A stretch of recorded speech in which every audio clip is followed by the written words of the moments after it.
Abonnez-vous et cliquez aussi sur la petite cloche de notification pour ne rien rater de nos prochaines vidéos. N'oubliez pas de partager aussi la vidéo et de la liker. Afrique N24. La famille, que la paix soit sur vous. J'espère que vous allez bien, que la santé va bien, que les activités vont bien. Content de vous retrouver. Toujours amour éternel, fraternité. D'ailleurs, on ne va plus vous appeler la famille, on va vous appeler les Seba. Parce que qui dit Seba dit enseignant, mais dit aussi étoile. Et vous êtes tous les étoiles d'Afrique. Le seul leader de l'Afrique, c'est le peuple. Ne vous laissez jamais avoir par ceux qui se lèvent et qui se font passer pour vos leaders.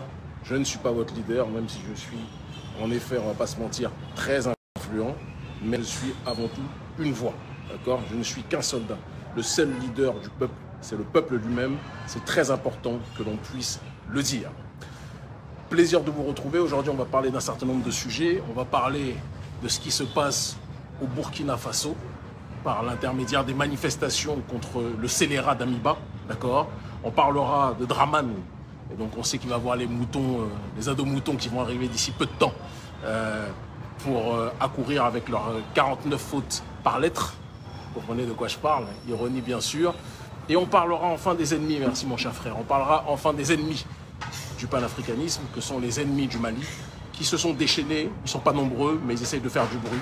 On l'entend, on le comprend, et on va essayer de réagir vis-à-vis de ces derniers. J'espère que vous m'entendez bien, qu'il n'y a pas trop de bruit, il y a les voitures à côté de moi, d'accord, mais je profite de la petite occasion pour vous parler. Vous m'avez tellement manqué qu'il était important que l'on puisse s'exprimer sur ce sujet de fond. Je vous aime, moi aussi je vous aime très très fort. Je vous aime très très fort la famille. Alors je ne sais pas si vous avez suivi un petit peu ce qui s'est passé. Il y a eu une manifestation, on avait prévenu d'Amiba que c'est quelque chose qui allait se passer. On a laissé une chance au départ à d'Amiba, uniquement parce que dans son gouvernement, on sait qu'il y a des gens qui sont sincères, qui sont en réalité avec nous, qui sont opposés à l'hégémonie occidentale, au néocolonialisme français de manière générale. Et ces derniers nous disaient de leur laisser un peu de temps. C'est la seule et unique raison pour laquelle on avait décidé de laisser un petit sursis à Damiba. Malheureusement, il ne nous a pas respectés. Il a, malgré tout le temps qu'on lui a laissé, il a voulu jouer au grand fou, il a voulu jouer à l'autoritaire, il a voulu jouer à l'autocrate, il a voulu jouer à celui qui savait ce qu'il avait à faire, mais alors qu'il était toujours plus que jamais dans une logique de marcher dans le sentier tracé par l'oligarchie française. Pire encore, le crachat qu'il a lancé sur le peuple, d'accord, en recevant, en serrant la main au criminel, à l'assassin, au commanditaire de l'assassinat, au co-commanditaire, parce qu'il y a le gouvernement français qui est derrière, on le sait, mais au co-commanditaire de l'assassinat de Thomas Sankara, en l'occurrence Blaise Compaoré, il l'a reçu, il a serré la main. Et donc quand tu serres la main à maudit, tu es maudit par ricochet. C'est comme ça que ça se passe, et je pense que vous l'avez compris, que vous le savez. Et donc Damiba, on lui avait dit qu'il allait avoir des mobilisations, et ça n'a pas menti. Des mobilisations ont eu lieu à Bobo-Dioulasso contre ce scélérat, contre cet agent de l'oligarchie française qui n'arrive pas à se départir de la position dans laquelle il est incarcéré. Alors des fois, il a des sorties qui peuvent être intéressantes d'Amiba, et d'autres fois, il est complètement dans la logique de la soumission. Il ne sait pas encore où se situer. Pourtant, il y a un modèle qu'il faut suivre, il s'appelle Assimi Goïta, en ce qui concerne la voie institutionnelle, et son gouvernement qui est un gouvernement des plus courageux de l'histoire récente du continent africain, en tout cas dans l'enclos colonial nommé le gouvernement français. Je vous passe la paix, je sirote mon ananas en même temps. Il fait bon ici. Terre, mer, Afrique. Une pensée pour ceux qui sont sous le froid. Je vous aime. Et vous le savez, moi aussi je suis content de vous revoir. Et donc, Damiba a reçu aujourd'hui, a reçu des mobilisations. D'accord? C'est le cas de le dire, il y a eu un certain nombre de mobilisations qui ont eu lieu dans ce cadre-là. Une mobilisation à Bobo-Dioulasso. Un certain nombre de gens, je voulais dire, qui se sont exprimés, qui ont dit qu'ils n'en pouvaient plus de Damiba, qu'ils n'en pouvaient plus de sa soumission à l'oligarchie française, qu'ils n'en pouvaient plus de sa soumission au néocolonialisme, qu'ils n'en pouvaient plus de sa non-gestion, justement, du territoire de la patrie des hommes intègres, qui est en train, plus que jamais, de se désintégrer.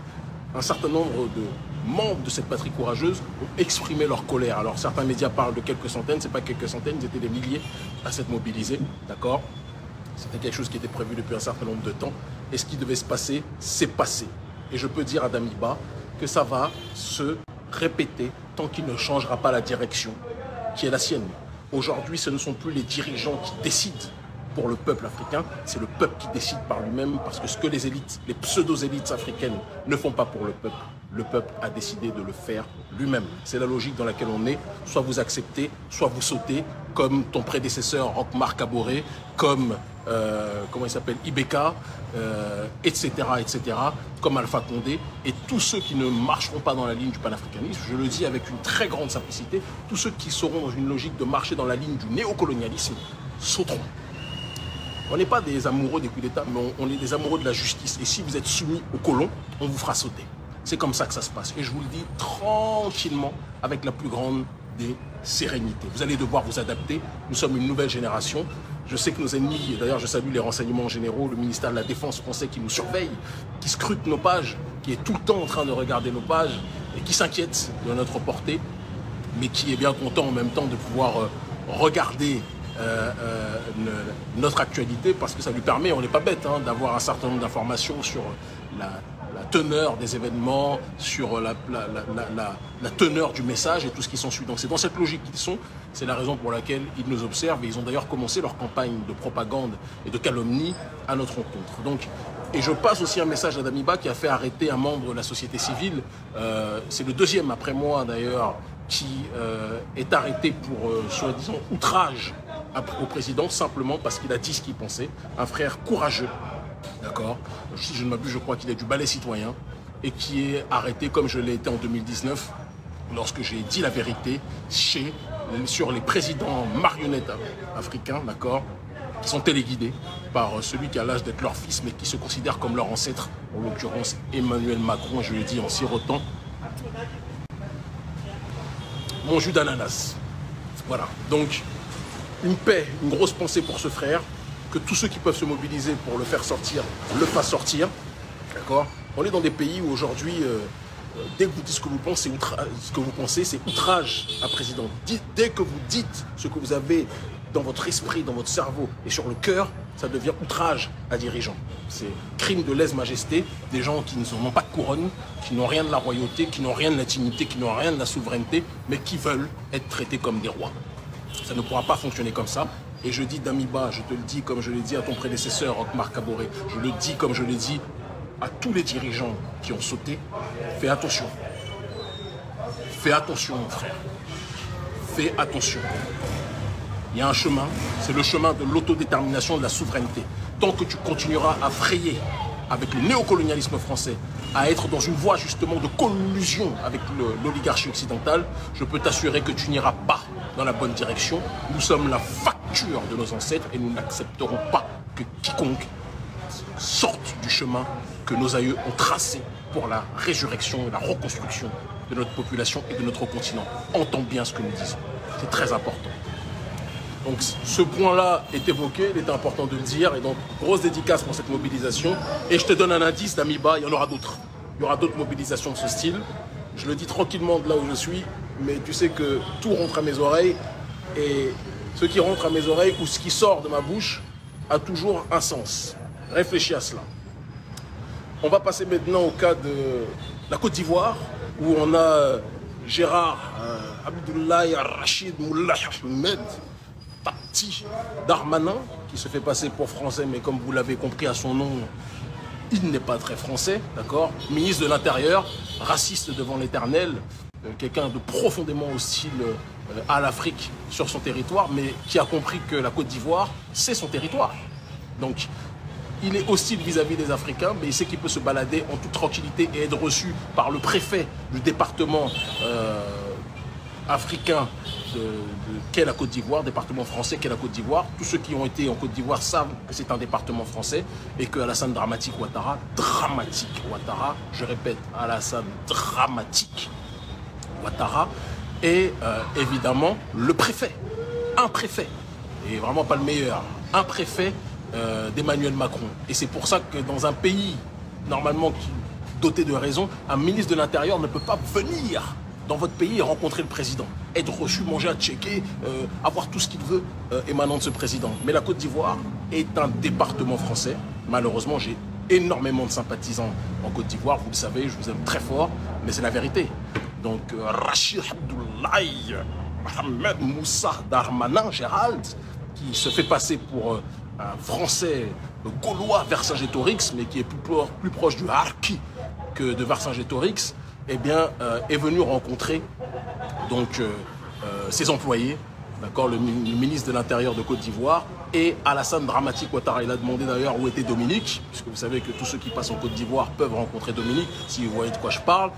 Et ils ont donné un certain nombre d'informations, puisque la Côte d'Ivoire étant leur département et Alassane Dramane Ouattara étant leur employé, il est important qu'ils puissent lui livrer les informations sur les personnes jugées à haut risque, les personnes considérées par la France comme des personnalités dangereuses. Donc il est venu donner des fichiers dans la lutte contre le terrorisme que Dramane et Darmanin, Rachid Darmanin appellent terroristes. Ce sont souvent des gens qui dérangent les intérêts français. Parlons-en quand même simplement. Il ne s'agit pas de les histoires de Boko Haram, État islamique, etc. C'est pas de ça dont parle Dramane. Tous ceux qui sont en prison aujourd'hui, juste parce qu'ils demandent la démocratie, sont considérés par Alassane Dramati Ouattara et Rachid Moussa Darmanin, Gérald, comme des terroristes. C'est important que l'on puisse énoncer les choses telles qu'elles sont. Je sais que ça peut ne pas plaire aux Azadomouton. Je vois les 59 fautes par lettre là qui arrivent dans les trolls.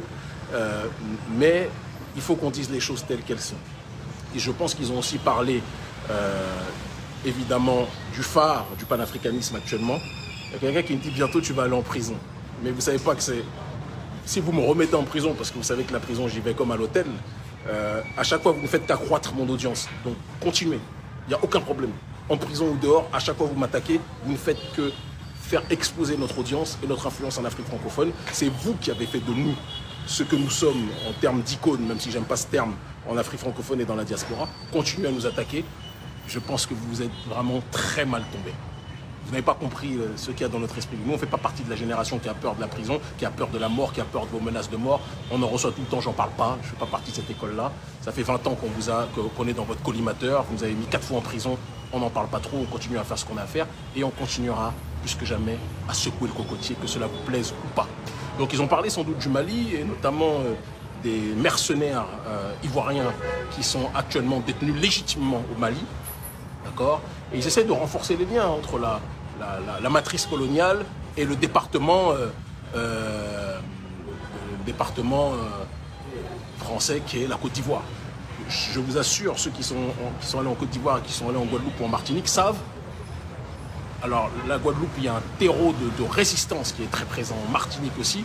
Côte d'Ivoire, il y a beaucoup de résistants, mais ils ont peur parce qu'il y a eu trop de persécutions qui sont déroulées, donc on comprend. Mais quand vous allez dans ces coins, vous voyez le nombre d'entreprises françaises. Je crois même qu'il y a plus d'entreprises françaises en Côte d'Ivoire qu'il y en a en Guadeloupe. Ça donne matière à réflexion. Hein? Et c'est ce qu'ils appellent le développement. C'est d'ailleurs copié par l'élève d'Alassane Dramati Ouattara, qui est Patrice Talon, qui veut faire exactement la même chose, d'accord, en étant dans une logique de faire venir les entreprises françaises, parce qu'ils ont compris que pour eux, le développement égale l'occidentalisation. Je vais aller plus loin, que le développement égale la francisation des esprits, de l'espace public, des institutions. C'est ce qu'ils appellent le développement. Pour nous, on appelle ça régression. Mais pour eux, ils appellent ça développement. Et donc, je pense qu'ils sont en train de comploter sur un bon nombre de points vis-à-vis du gouvernement malien, mais on va dire une chose très claire. À Rachid Abdoulaye, Moussa Darmanin et Alassane Dramati Ouattara. Si vous touchez au Mali, on touchera à vos ambassades. Je le dis simplement. Avec fraternité. Moi, je ne suis pas quelqu'un qui appelle à la violence. Ne dites pas que j'appelle à la violence, s'il vous plaît. Non, je n'appelle pas à la violence. Mais si vous touchez au Mali, on touchera à vos ambassades. J'ai dit vos, c'est-à-dire les ambassades de France et les ambassades de Côte d'Ivoire. Parce que si vous voulez continuer à débiliser vos pays, que ce soit Hanouna d'un côté ou en Côte d'Ivoire avec la chaîne de la prostitution qu'est Live TV, vous avez le droit. Il n'y a pas de souci. Bon, j'ai des amis, j'ai beaucoup d'amis, j'ai beaucoup de sœurs amies à Live TV, beaucoup d'amis, et j'ai aussi beaucoup de frangins. Je passe un coucou à tout ça là, j'espère que tu n'auras pas de problème, d'accord? Mais si vous voulez continuer à débiliser les esprits, faites-le. Mais faites attention à ne pas vouloir étendre votre débilité au Mali ou au reste de l'Afrique francophone. Ce que vous avez fait via Houphouët-Boigny contre les Sankara et compagnie, vous ne le ferez pas via Alassane Dramane Ouattara contre notre génération panafricaniste. Cette période est révolue. Vous avez compris? Cette période est révolue. On ne vous laissera plus faire n'importe quoi. Nous sommes une nouvelle génération. Nous sommes une nouvelle race d'Africains. Vous aimez, tant mieux. Vous n'aimez pas, tant pis. Visiblement, on est beaucoup plus nombreux à aimer que le contraire. Et c'est ce qui fait souffrir, parce que nos détracteurs, ils ont des audiences groupusculaires. C'est de ça dont il s'agit. Des fois, je les vois, on est ensemble. Des fois, je les vois et je rigole. Ils se parlent entre eux. Ils sont 3, 4, 5, 6, des audiences. J'arrive, mon frère, j'arrive. Des audiences pathétiques, faméliques. Ils essaient de se convaincre entre eux que leur avis existe, leur avis compte, mais leur avis ne compte pas. Ce qui compte, c'est ce que nous disons. Ce qui compte, c'est ce que nous faisons. Ce qui compte, c'est ce que nous répondons comme message. Soit vous êtes avec nous, tant mieux pour vous. Si vous êtes contre nous, tant pis pour vous, mais on ne vous laissera jamais. Écoutez-moi bien. Salir et vendre l'Afrique comme certains des vôtres l'ont fait, c'est terminé. C'est terminé. Vous en tuez un des nôtres, il y en aura 10 000 qui repousseront. Vous en incarcérez un ou une des nôtres, il y en aura 10 000 qui repousseront. Cette période, vous pouviez jouer avec l'Africain, vous pouviez vendre l'Africain, est terminée. Est-ce que vous comprenez? Vous comprenez?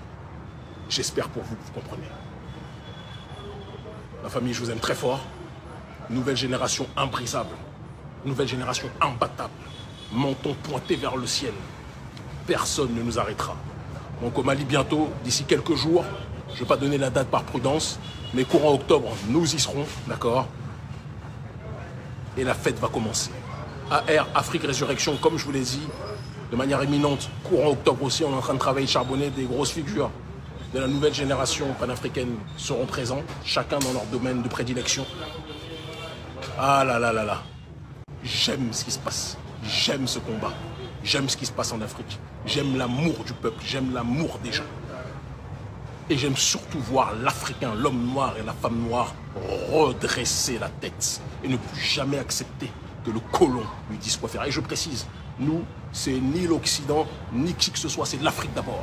Si vous me demandez si on est plus proche des Russes que des Occidentaux, je vous dis oui. Si vous me demandez de qui on est le plus proche entre les Africains et les Russes, je vous dirai les Africains. D'accord? L'Afrique d'abord. Africa first. Africa is not dead. Si vous êtes contre ça, c'est votre problème. Mais nous, nous allons faire en sorte que l'Afrique rayonne aux quatre coins de l'humanité et devienne la puissance qu'elle n'aurait jamais dû cesser d'être. Ils finiront par comprendre.